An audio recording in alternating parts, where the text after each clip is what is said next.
everyone.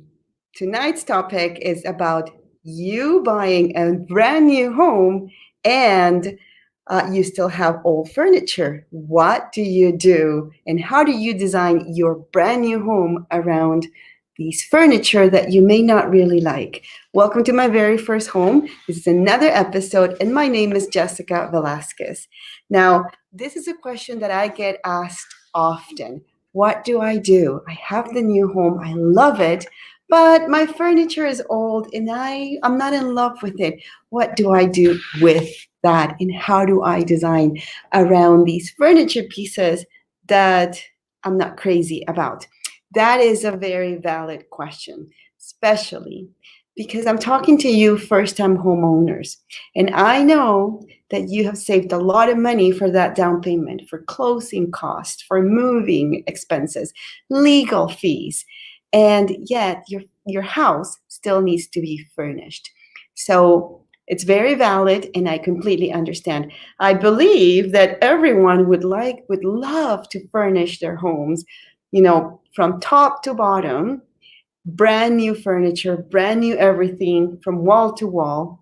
I even would like to refurnish my home with everything new every year or so. So, very valid. I do understand it. Now, the first thing you want to know is that why do you have furniture that you don't love? Why do you have furniture that you dislike or that you hate? It could be a hand me down. It could be your bachelor's furniture. But why do you still have it? Marie Kondo is very wise in advising everyone to surround yourself with things that bring you joy. And that is exactly the point of this very first question. Why do you have things that you don't like? Get rid of them. Don't bring them to your new home. The word edit is very, very important right now. You edit, edit, edit. Make sure that what you're bringing to your new home is what you like and what you love. Make sure that they serve you. Now, I understand that some of those pieces you cannot just get rid of. You basically need a place to sleep, a place to eat, and a place where to put your clothes. And if you work from home, definitely your desk and your chair. So let's then think about what to do with what you don't like, but that you must keep. Now, the first thing I want you to know is that we do not design around things that we don't like. Do not plan your whole design scheme, your palette around things that you don't like. Before I get to that, I want to ask you, if you're bringing, for example, a dresser that you don't like, you're bringing it to your new home, you have to, you don't have a choice. Can you find a way to refinish it? Can you find a way to cover it, maybe with decals or a brand new coat of paint? Can you change the hardware? Can you change the top? There's so many videos, great videos, do-it-yourself videos that you can watch and implement and see what can I do to cover this dresser that I don't like and that I still need to have with me. Do you have a couch that is driving you crazy? You hate the color. If you absolutely can get rid of it, then can you cover it?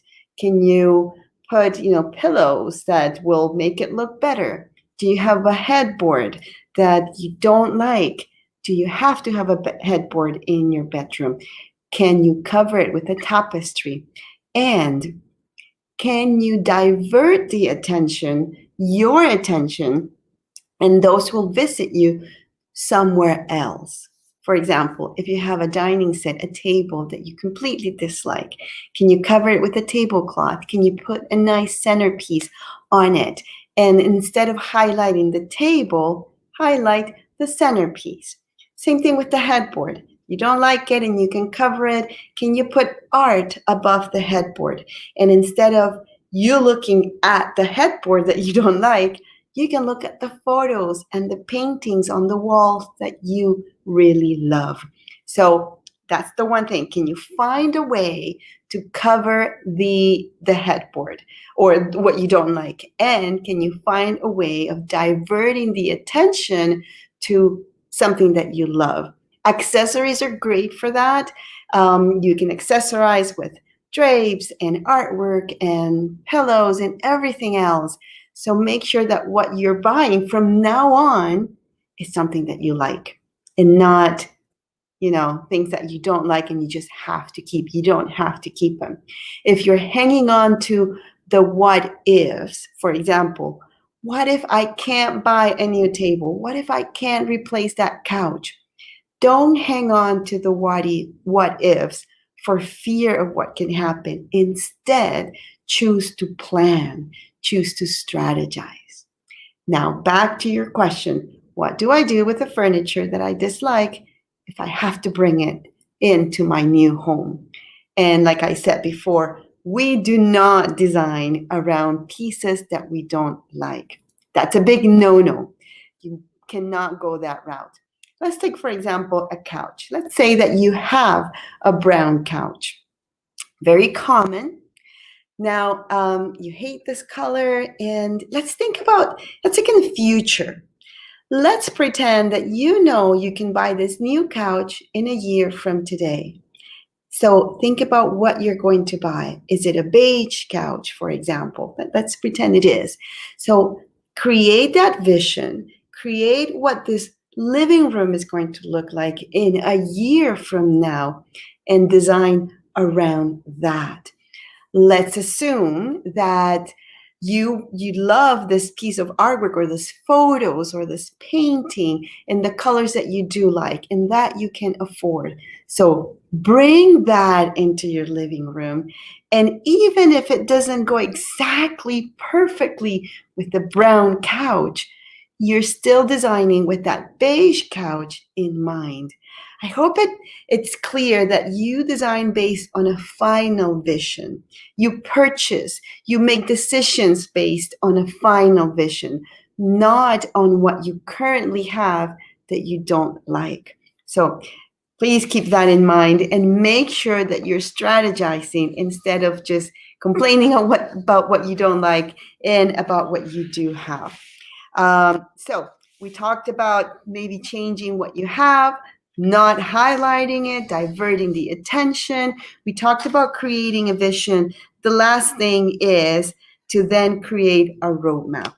So if you've determined that right now you're moving into your new home and you have pieces that you love, some of them you can buy, then create a roadmap that will tell you this is what I'm going to buy in a year, even if it's 2 years from now, and work around that vision and plan it. All you need to do is plan it and say, okay, I'm going to buy these blue drapes in 6 months, and the pillows I'm going to buy 3 months after that, and then the rug 3 months after that. You're working towards your vision. You're creating a roadmap.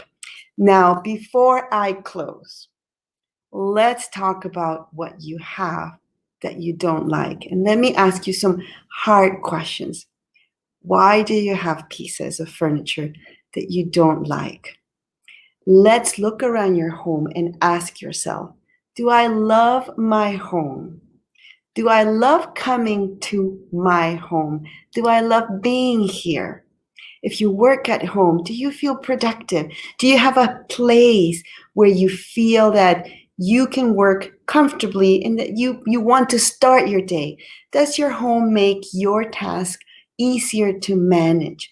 If you have kids that are studying at home, do they feel like studying? Are they productive? Do they have a space where they can comfortably sit down and be a student, even if they're at home? If you entertain, do you feel comfortable bringing guests? Does it frustrate you? So these are hard questions, but you need to go through that process and get to a space where you're self-aware of what's working and what's not working. What I want you to do is not so much, you go buy and solve these things. I don't want you to make you feel bad either. I want you to be proactive. I want you to be intentional. I want you to stop dreaming and stop pinning and stop looking at other accounts and instead plan and strategize. If I can inspire you to make changes, if I can inspire you to get rid of the fear of doing things wrong, if I can inspire you to take action, to be intentional, I would feel successful. Interior design and decorating can sound frivolous at one point.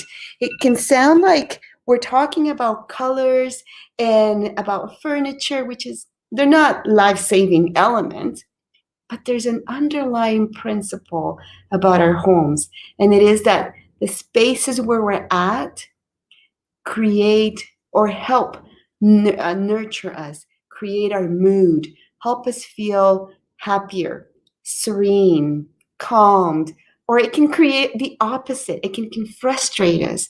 It can create feelings of, I don't want to be here. I don't want to be here at home. So let's make changes. Whether you are furnishing with brand new furniture, whether you're working with your old furniture, whether you have a huge, budget to work with or you're limited, it really doesn't matter what end of the spectrum you're in.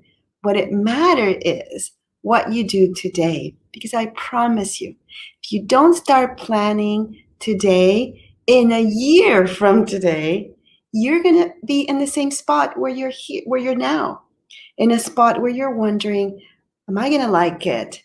How much is it going to cost? Do I feel confident of making that decision? Where do I start? So if your vision is achievable in a year from today, all you need to do is start planning it today. Because a design strategy does not mean that you have to buy everything today. All it means is that you have a vision and a plan, a roadmap. So I really, really hope that I can inspire you to take action and then plan accordingly. If you don't know how to do these things, make sure you take the free class. Give me a call, send me a message. I'm here to help, and I hope you have a great week. Until I see you next time, goodbye.